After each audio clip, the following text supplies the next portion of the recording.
After years of thinking my mom never supported my dreams, I found out she'd been doing it quietly, behind the scenes, the entire time. My mom was always practical, the kind of woman who believed in steady paychecks, not passion projects. So when I told her I wanted to be a writer, she sighed and said, "That's nice, but what's your backup plan?" She never said she was proud, never asked about my stories, just reminded me to keep my feet on the ground. And the older I got, the more that distance hurt. By the time I moved out, our calls were polite but empty. She'd ask if my rent was paid, not if I was happy.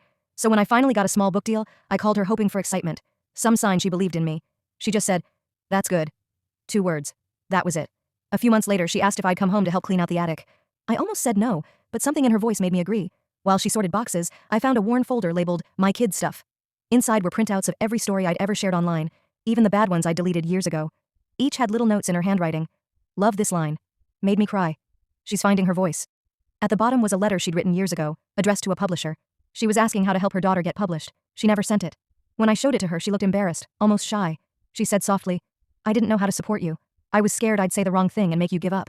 I told her, "You could have just said you believed in me." She smiled, eyes glassy, and whispered, "I always did. I just didn't know how to show it."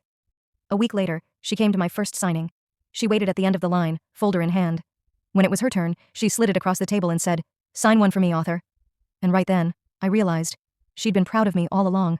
She just needed me to look close enough to see it.